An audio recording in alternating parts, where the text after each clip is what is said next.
Studio Family présente Jour de culte.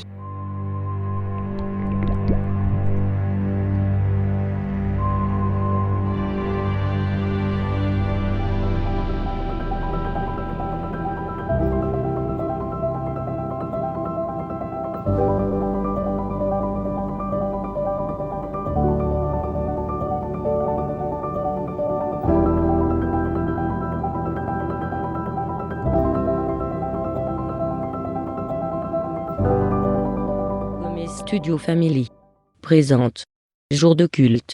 Dieu vous bénisse.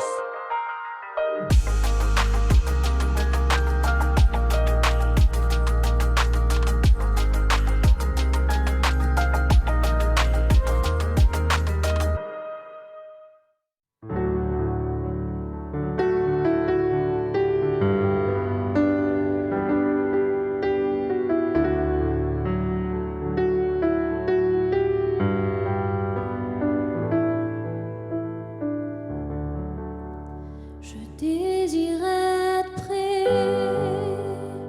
près de ton cœur.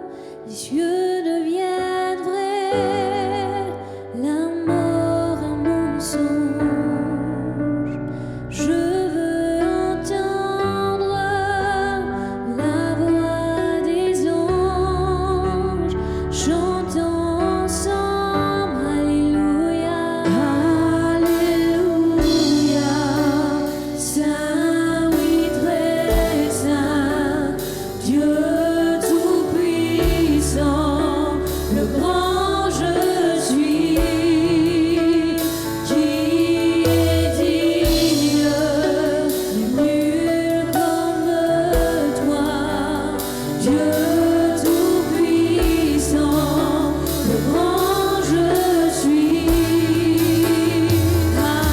Alléluia, Saint, oui, très saint, Dieu tout-puissant, le grand je suis, qui est digne, nul comme toi, Dieu tout-puissant, le grand je suis.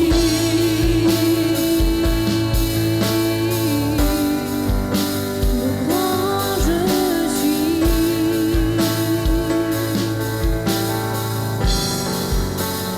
La terre a tremblé, le voile s'est déchiré, les âmes ont la mort et le péché. Dieu chante ta gloire, l'écho de ta victoire, car tu es le roi ressuscité. Tu es sans rival, tu es sans égal, Dieu tu triomphes à tout jamais. À toi soit le règne, à toi soit la gloire, car ton nom surpasse tout autre nom.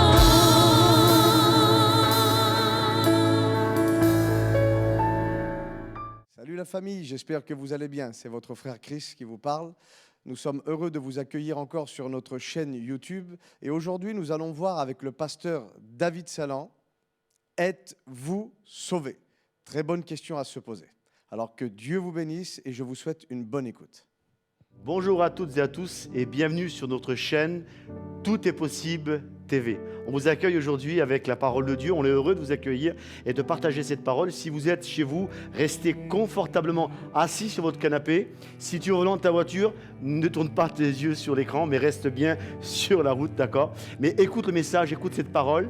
Je viens ce soir avec une question, une interrogation qui a tout son sens. Es-tu sauvé? Alors, quelqu'un me dira, c'est vraiment une drôle de question. Être sauvé. Être sauvé, c'est quoi? C'est quoi cette pensée? C'est quoi cette idée? Eh bien, cette pensée a tout son sens et j'aimerais t'inviter à la comprendre et à la réaliser.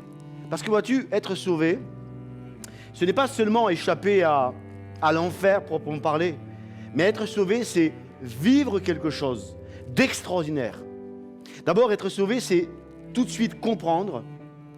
Et si tu n'as pas compris avant, ça peut être révolutionnaire pour toi, mais je t'invite à le saisir, à comprendre que Dieu t'aime. Et ça, c'est extraordinaire. Quelle que soit ta vie, quel que soit ton passé, quelle que soit ton histoire, Dieu t'aime. Et être sauvé, c'est aussi, également, rentrer dans une relation avec le seul et vrai Dieu. Et ça, c'est extraordinaire parce que, voyez-vous, les religions, et on n'a rien contre les religions, bien au contraire, nous invitent à vivre certaines formes de traditions, certaines formalités, alors que l'Évangile ne nous invite pas à rentrer dans une religion, mais à être dans une véritable communion, dans une véritable intimité avec le Dieu créateur. Et cela implique, croyez-moi, énormément de choses. Voyez-vous, il y a des gens qui m'écoutent peut-être aujourd'hui et qui, vous avez rencontré Jésus, vous avez fait une expérience avec Jésus, peut-être même que Jésus est venu dans votre cœur, mais vous n'avez pas forcément vraiment compris ce qui s'avait passé. Qu'est-ce qui s'est passé? La Bible dit ceci dans l'épître de Pierre, première épître de Pierre, au chapitre 1er et verset 23. L'apôtre Pierre dit ceci: puisque vous avez été régénérés. Et là, Pierre s'adresse à des hommes et des femmes, non pas qui confessent une religion, non pas des hommes et des femmes qui un jour ont seulement levé leurs mains ou ont été de manière émotive touchés par un message, mais des hommes et des femmes qui ont véritablement confessé Jésus comme leur sauveur. Alors Pierre dit sur eux: puisque vous avez été régénérés, non par une semence corruptible, mais par une semence incorruptible, par la parole vivante et permanente. Avez-vous entendu cela? Être régénéré. Être régénéré, c'est être changé, transformé à partir de l'intérieur. On peut avoir reçu Jésus à un moment dans sa vie. On peut même parfois avoir eu du relâchement. Peut-être que tu m'écoutes, toi qui m'écoutes aujourd'hui, et peut-être qu'il y a eu du relâchement dans ta vie. Et peut-être même que tu t'es éloigné de l'Église, éloigné de Dieu. Toutes sortes de circonstances ont pu t'amener à t'éloigner. Les déceptions, le découragement, des pensées, la culpabilité, toutes sortes d'éléments. Mais vois-tu, si un jour tu as confessé Jésus comme ton Seigneur, Dieu est toujours près de toi et Dieu t'aime. Et Dieu n'est pas prêt à lâcher ta main. Dieu n'est pas prêt à t'abandonner. Dieu n'est pas prêt à te dire dégage. Absolument pas. En fait, Dieu n'est pas en colère contre toi. Parce que comme je l'ai dit au début de mon message, Dieu t'aime. Et Dieu désire véritablement vivre et avoir une vraie relation avec toi. Nous devons comprendre ce principe. Nous devons comprendre c'est quoi d'avoir cette relation avec Dieu. Et ça, c'est révolutionnaire. Beaucoup de gens ignorent, même dans le milieu chrétien, même dans les églises. Les gens fréquentent l'église 1 à 2 fois, 3 fois par semaine. On écoute des chants, on écoute des très beaux sermons. Et c'est merveilleux. Mais au cours de mon ministère, j'ai pu constater que beaucoup de personnes ignorent c'est quoi être sauvé. C'est quoi rentrer dans une relation avec Dieu. Je vais essayer de schématiser un petit peu pour vous faire comprendre. Lorsque j'étais plus jeune, j'étais célibataire et j'ai rencontré ma future femme et nous nous sommes fiancés. Et lorsque nous sommes fiancés, eh bien, ma fiancée de l'époque n'avait pas de véhicule, n'avait pas mon compte bancaire. Oh, j'avais pas grand-chose sur mon compte bancaire, je vous assure, mais elle n'avait pas mon compte bancaire. Mais le jour où je l'ai épousée, le jour où je me suis marié avec elle, tout ce qui était à moi, automatiquement est devenu sa propriété. Et ce qui est extraordinaire dans l'Évangile, c'est lorsqu'on vient rencontrer Jésus. Lorsque Jésus vient et devient le Seigneur de ma vie, tout ce qui est à lui devient mon héritage, devient ma possession. Et l'Évangile, c'est ça. Rentrer dans une relation avec Dieu, c'est avoir et vivre tout ce qu'il est. Ce qui est à lui est à vous. Et ce qui est extraordinaire, c'est que Jésus n'est pas venu, absolument pas, enseigner une religion. Et ça, c'est très important de le souligner. Jésus n'est pas venu annoncer une nouvelle religion avec des dogmes, avec une nouvelle doctrine. Absolument pas. Jésus est venu sur la terre, il est venu inviter les hommes et les femmes, quelle que soit leur nationalité, quel que soit leur pays, leur culture, quel que soit leur arrière-plan religieux, à venir vivre une relation avec Dieu le Père. Alors là où tu es, tu dis oui, mais moi je ne fréquente pas forcément beaucoup l'église. Eh bien, écoute, c'est pas grave, c'est pas très important. Là où tu es sur ton canapé en ce moment, tu m'écoutes? Eh bien, sur ton canapé, eh bien, tu peux rencontrer le Dieu d'éternité. Alors peut-être que tu es au volant de ta voiture et tu écoutes ce message et tu te poses pas mal de questions et ton passé te rattrape. Là où tu es, au volant de ta voiture, si tu confesses Jésus comme ton Seigneur et comme ton Maître, la Bible dit que le salut vient dans ta vie. Et ça, c'est extraordinaire. Et ce salut, lorsqu'il arrive, écoute-moi, ce salut, lorsqu'il arrive, là où tu es, dans ta maison, dans ta caravane, dans ta voiture, toi qui m'écoutes, surtout reste connecté. Je vais t'annoncer la bonne nouvelle du royaume de Dieu. Ce salut, lorsqu'il vient dans ta vie, eh bien, il y a une vraie relation entre le ciel et toi. Et c'est ce que Dieu veut vivre avec toi. Peut-être que tu n'en as jamais entendu parler. Peut-être que dans ta conception, malgré que tu as été à l'église, le seul fait d'être sauvé, c'était bien d'avoir donné sa vie à Dieu, d'échapper à l'enfer. En soi, c'est pas très mal, c'est même plutôt bien. Mais c'est tellement plus que ça, être sauvé. C'est tellement plus grand que ça, d'être sauvé. D'être sauvé, c'est de devenir un être nouveau, une créature nouvelle, quelqu'un avec une identité nouvelle. Et vois-tu, cette identité, elle n'est pas terrestre, elle est céleste. Lorsque tu es sauvé, tu as l'identité, la nature, et je vais même aller plus loin, le caractère de Dieu en toi. C'est ce que Dieu désire faire en toi. Et ça, c'est extraordinaire. Car lorsque nous rentrons dans une relation avec Dieu, nous avons l'opportunité, écoute-moi, de lui donner tout ce que nous avons. C'est-à-dire, qu'est-ce que je vais donner à Dieu? Bien, c'est-à-dire moins que rien. Lorsque je viens à Dieu, je lui donne moins que rien.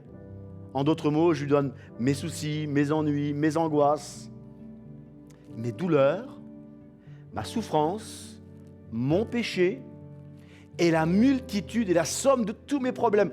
Et vous savez comme moi que des problèmes, on en a tous. Et surtout, je dépose devant lui mon péché et ma culpabilité. Et lui, à son tour, opère quelque chose dans nos vies qui n'est pas de l'ordre de l'ordinaire, quelque chose qu'on ne trouve pas sur la terre. Lui, à son tour, il nous apporte tout ce qu'il est. Alors, il ne fait pas parce que nous le méritons, absolument pas. Dieu ne fait pas ça dans nos vies parce que nous le méritons ou parce que nous avons un quelconque mérite, absolument pas. Il le fait parce que nous reconnaissons un fait très simple, c'est que sans lui, nous sommes perdus. Parce que nous reconnaissons notre péché, nous reconnaissons notre culpabilité devant lui et notre incompétence. Et lui-même, écoute-moi, c'est ça la bonne nouvelle du royaume de Dieu. Lui-même vient amener dans ta vie une nature nouvelle, une vie nouvelle. Nous sommes pécheurs. Tu es pécheur. Et ce n'est pas à cause d'un péché, ce n'est pas à cause d'un petit péché ou d'un grand péché. C'est à cause d'une nature complète et totale. Il y a une séparation. Le péché nous a séparés, t'a séparés, initialement de Dieu. Et notre vie est déconnectée du ciel. On pourrait imaginer ça comme un câble à haute tension, un fil à haute tension qui va d'un point A à un point B. Le point A, c'est nous, le point B, c'est Dieu, ou inversé, comme vous voulez, comme tu veux, peu importe. Et à cet endroit-là, ce fil est coupé. Et la somme de tous tes péchés, la somme de tous mes péchés, la somme des péchés de l'humanité, fait que ce câble est coupé à plusieurs endroits. Il est quasi irréparable. Alors même si tu n'as commis qu'un seul péché, le câble est coupé. La connexion avec le ciel est complètement foutue. Et Jésus vient. Et j'aimerais te dire, oui, Jésus vient. Et là où tu es, tu peux dire gloire à Dieu. Ou dis Amen. Simplement, oui, Amen. Là où tu es, sur ton canapé, dans ta maison, au volant de ta voiture, si tu reçois cette parole, dis Amen. Oui, Jésus est venu et il réconcilie, alléluia, les hommes avec Dieu. Et lorsqu'on vient avec Dieu, lorsqu'on vient à Dieu, nous apportons bien notre souffrance, notre désespoir, notre vie sans aucun but. Et nous déposons devant lui le fardeau et les difficultés qui sont les nôtres. Être chrétien, ce n'est pas jamais avoir de problème. Venir à Dieu, ce n'est pas avoir une vie sans problème. Mais j'aimerais te dire, votre pire jour avec Jésus, votre pire jour avec Jésus est meilleur que votre meilleur jour sans lui. Parce qu'en fait, sans lui, la vie est un désastre, est une catastrophe. La Bible nous donne ce verset merveilleux. J'aime ce verset, je le partage avec toi. Dans 2 Corinthiens, chapitre 5 et verset 17, l'apôtre Paul s'adressant à des croyants et s'adresse à toi. Toi qui m'écoutes, la Bible s'adresse à toi. Si quelqu'un est en Christ, il est une nouvelle créature. Dans une autre version, elle dit, il est une autre création et les choses anciennes sont passées et voici toutes choses sont devenues nouvelles. Et ça, c'est extraordinaire. Si tu es dans le Christ et le Christ est en toi, eh bien, Dieu vient dans ta vie avec une nature nouvelle, avec une mentalité nouvelle, avec une vie nouvelle. Et la Bible dit que cette vie, elle circule en toi avec abondance. Alors bien sûr, cet acte ne change rien de manière physique. Hein. Si tu es gros, tu vas rester gros. Et si tu es gros et tu veux maigrir, je te conseille de faire un régime. Mais cet acte-là va changer quelque chose en toi d'extraordinaire, à l'intérieur de toi. Il y a une nature nouvelle qui va pousser à l'intérieur de toi, qui va grandir à l'intérieur de toi, et qui va se développer. Un exemple, nous avons revêtu cette nature. Et bien sûr, lorsqu'on s'approche de Dieu, lorsqu'on est jeune dans la foi, lorsqu'on l'expérimente le salut, eh bien, parfois on est maladroit, parfois on a du mal, mais Dieu ne tient pas compte de tes erreurs. Écoute-moi, Dieu ne tient pas compte de ton inexpérience, mais Dieu veut développer en toi cette nature, ce caractère. Bien souvent, lorsque nous venons à Dieu, nous avons un manteau de péché, qui est une ancienne nature, un manteau de difficulté. Et nous déposons ce manteau, nous le déposons au pied de la croix, pour revêtir un manteau, son manteau à lui, sa nature. Et lorsque nous revêtons ce manteau, nous délaissons au pied de la croix bien l'abattement, la crainte, le découragement, le désespoir. Et à ce moment-là, bien, nous crions à lui. Et lui, il nous donne son pardon. Il nous donne sa justice. Il nous donne son manteau. Alors, quand on met ce manteau, on a l'impression que ce manteau est un peu trop grand pour nous. Bien sûr qu'il est trop grand pour nous. Parce que nous sommes des hommes. Et qui pourrait se comparer à Dieu? Mais alors que ce manteau est sur nous, bien sûr, c'est une image. Nous sommes appelés à grandir à l'intérieur de ce manteau. À développer cette nature. À développer cet homme qui se trouve à l'intérieur de nous, qui s'appelle Jésus. À le laisser grandir, à le laisser croître. Maintenant, on peut se poser la question, quelqu'un qui a reçu cette nature, à quoi doit-il renoncer? Est-ce que je dois renoncer à quelque chose de particulier? Eh bien, oui. Oui, tu dois renoncer à quelque chose de particulier. Alors, tiens-toi bien, tu vois, la liste est assez évocateur. Est-ce que je dois renoncer à mon argent? Pas du tout. Est-ce que je dois renoncer à ma famille ou à des choses qui ont une quelconque valeur véritablement? Absolument pas. Le mensonge qu'on nous a fait croire, qu'on voudrait te faire croire, c'est que lorsque je viens à Dieu pour revêtir ce manteau, je dois renoncer à des choses qui sont d'une importance capitale. Mais en fait, absolument pas. À quoi je dois renoncer? Je dois renoncer à la souffrance, à la détresse, aux soucis, à la culpabilité, à la condamnation, à la haine de soi, à la colère, à l'amertume. Et tu sais quoi, la liste, tu l'allonges encore, parce qu'elle n'est pas finie. En fait, tout le mal-être qui est à l'intérieur de toi, tu renonces. Tu le déposes, c'est un manteau, c'est une veste, tu le déposes. Toutes ces choses qui sont très négatives pour toi, très mauvaises pour toi, qui te tirent vers le bas depuis tellement longtemps, tu les déposes au pied de la croix. J'aimerais te poser une question. Est-ce que tu ne voudrais pas renoncer à tout ça? Est-ce que tu ne voudrais pas, à un moment donné, déposer véritablement ce fardeau au pied de la croix? Comment que ça marche? Comment que ça marche? Je t'entends poser la question. Hein. Je sais qu'il y a des commentaires qui vont se faire. Alors, j'anticipe cette question. Comment que ça marche? Comment je dépose ce manteau de souffrance, ce manteau de culpabilité, ce manteau de haine de soi? Parce qu'il y a des gens, je sais, qui m'écoutent, ils ne s'aiment pas. Ils ne s'aiment pas, ils ne s'aiment tellement pas qu'ils sont même sur le point de se suicider. Il y a tellement de suicides aujourd'hui dans notre pays, dans la francophonie. Tellement de suicides. Et peut-être toi qui m'écoutes, en ce moment-là, cette pensée t'a traversé la tête. Pourquoi? Parce que tu as une mauvaise estime de toi.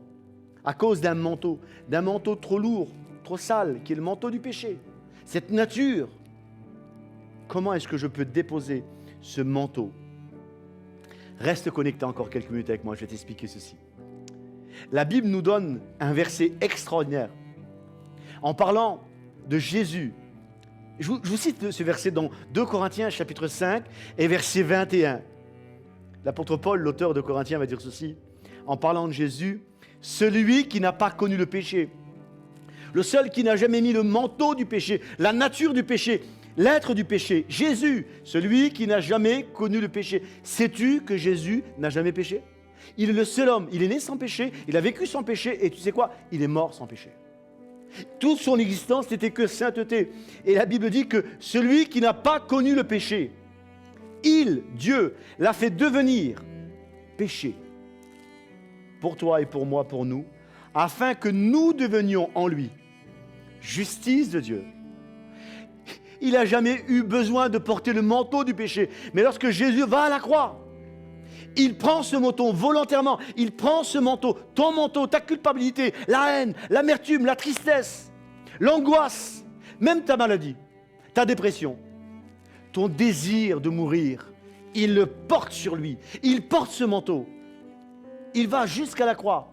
Et il meurt d'une mort injuste pour que toi, écoute-moi, reste connecté, pour que toi, à l'autre bout de cet écran, toi qui m'écoutes, sur ton canapé, au volant de ta voiture, dans ta maison, peu importe, sur ton lieu de travail, pour que toi qui m'écoutes, qui crois en lui, tu deviennes en lui la justice de Dieu. En fait, il y a un transfert. Il y a un transfert. Tu prends ton manteau sale, ton manteau de souffrance, tu l'amènes, et voici qu'on t'amène un manteau tout neuf. Un manteau de justice, un manteau d'amour, un manteau de paix, un manteau de sainteté, un manteau merveilleux. Et ce manteau, c'est la nature de Dieu qui commence à venir sur toi. J'aimerais te poser cette question, mon ami. Est-ce que tu ne voudrais pas changer ta misère contre sa paix? C'est une question qui a tout son sens. Est-ce que tu ne voudrais pas, là où tu es, changer ta condition qui est tellement pénible à l'intérieur, contre sa condition à lui, qui est une condition de paix, de bonheur et de joie? Changer de manteau, changer de vêtements, changer de nature. Devenir une nature qui n'est pas terrestre, mais une nature qui vient du ciel. Voulez-vous que le Dieu du ciel vienne habiter, non pas chez toi? C'est un fait, hein? Vois-tu, on nous a présenté pendant longtemps que lorsqu'on dit à Jésus, Seigneur, je te reçois, il vient chez moi. En fait, c'est beaucoup plus grand que ça. Ce n'est pas Dieu qui vient habiter chez toi. Ce n'est pas Dieu qui vient habiter à côté de toi. Ce n'est pas Dieu qui va venir être de temps en temps le touriste dans ta maison. Mais c'est Dieu, le Dieu du ciel. Et note ça, le Dieu d'éternité qui vient habiter, faire de ta vie, de ton corps, de ton être, sa résidence, le lieu où il demeure. Une nature nouvelle qui est à l'intérieur. Le Dieu d'éternité veut venir habiter en toi. J'ouvre la parole de Dieu avec vous dans Colossiens, chapitre 1er, verset 28. Dieu a voulu faire connaître ce plan secret, si riche, si magnifique. C'est quoi ce plan secret? C'est quoi ce plan si riche et si magnifique? L'auteur de la Bible ici est en train de dire que Dieu a un plan magnifique et tellement riche. Qu'est-ce que cela est? Il l'a élaboré pour tous les peuples. Et voici le secret. Le Christ est en vous. Le Christ est en vous. Jésus vient habiter à l'intérieur de ta vie. Et c'est ça l'évangile. Écoute-moi, c'est ça l'évangile. Lorsque Jésus va naître, la Bible dit qu'on va dire sur Jésus, on l'appellera Emmanuel. Et Emmanuel, communément, ça veut dire Dieu avec nous. Mais dans son sens le plus radical, c'est pas Dieu avec nous. C'est Dieu en nous, c'est Dieu en toi. Dieu veut habiter en toi. Dieu veut accomplir son plan magnifique, de gloire extraordinaire en toi. C'est un plan riche, c'est un plan magnifique, et c'est le Christ en toi. Est-ce que tu ne voudrais pas recevoir ce plan magnifique, la personne de Jésus à l'intérieur de toi. Je poursuis encore quelques versets. Reste connecté, ne te déconnecte pas, je t'en supplie. J'ai encore un mot pour toi. L'apôtre Paul qui, connaissant cette réalité spirituelle, que je t'invite à saisir là où tu es. Et si tu veux la saisir, dis seulement Amen. Dis Amen, je t'en supplie. Reçois-la, reçois-la. Paul va dire dans Galates chapitre 2 et verset 20, parlant de sa condition humaine, considérant que sa vie sur la terre, aussi étrange que cela peut paraître, n'a pas vraiment une grande valeur pour peu qu'il est avec le Christ. Il dit, j'ai été crucifié avec le Christ. Et si je vis aujourd'hui, si je vis maintenant, c'est plus moi qui vis. C'est le Christ qui vit à travers moi, qui vit en moi.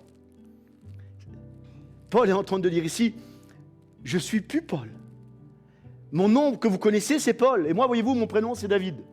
Mon prénom, c'est David. Mais lorsque je vais quelque part, lorsque j'arrive quelque part, c'est pas David, c'est pas Paul. C'est le Christ. Et c'est ça que Dieu veut véhiculer dans ta vie.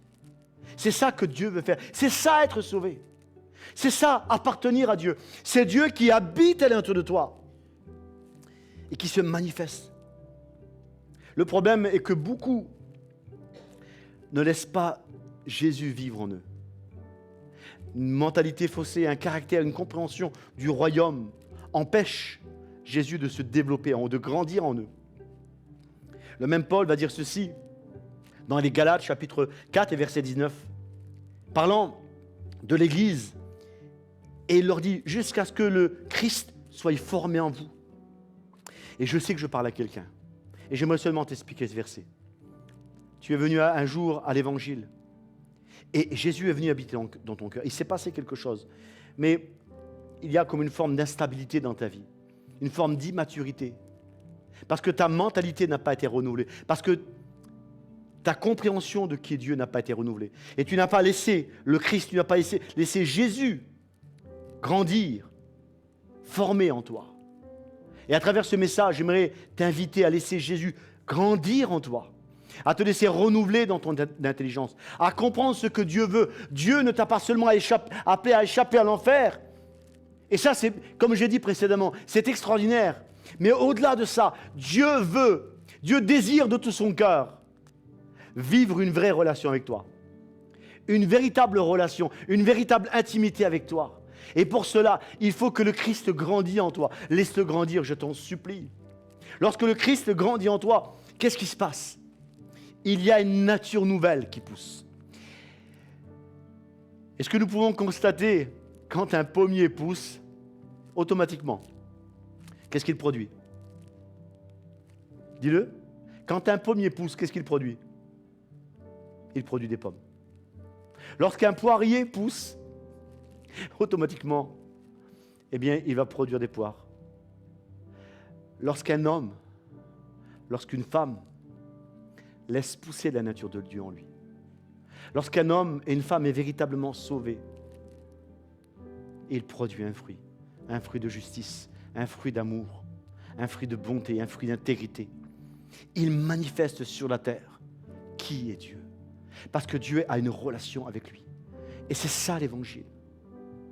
Avant de terminer, peut-être que quelqu'un m'écoute et ce message te fait envie, un peu comme un bon repas, un peu comme quelque chose de bon. Tu dis, ah, qu'est-ce que j'aimerais moi aussi? Qu'est-ce que j'aimerais moi aussi? Non pas avoir seulement une religion, non pas avoir seulement une religion, mais moi aussi véritablement expérimenter ce Jésus que nous prêchons. A pu dire, voici, je me tiens à la porte.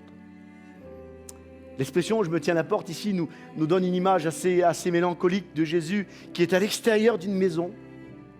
La vérité, c'est qu'il est peut-être aujourd'hui, toi qui m'écoutes, à l'extérieur de ton cœur, à l'extérieur de ton existence. Et Jésus est là, la Bible dit dans le livre de l'Apocalypse qu'il frappe et qu'il insiste. Mais il insiste avec douceur, suppliant et disant ce mot. Voici, je me tiens à la porte et je frappe.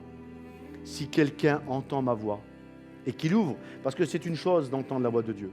Là où tu es aujourd'hui, tu entends la voix de Dieu. À travers cet écran, à travers cette émission de télé, tu entends la voix de Dieu. Tu es chez toi, tu es au volant de ta voiture, tu es peut-être sur ton lieu de travail, tu es avec des amis. tu entends la voix de Dieu et cette voix de Dieu te dit, voici, je me tiens à la porte et je voudrais rentrer. Je voudrais rentrer et je voudrais faire ma demeure. Parce que l'évangile, c'est ça. L'évangile, ce n'est pas Dieu qui vient de temps en temps habiter ma vie.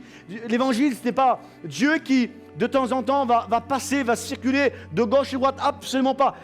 L'évangile, c'est Jésus qui désire s'installer à l'intérieur de ta vie. Faire de toi un homme, une femme nouvelle. Faire de toi quelqu'un de changé à partir de l'intérieur.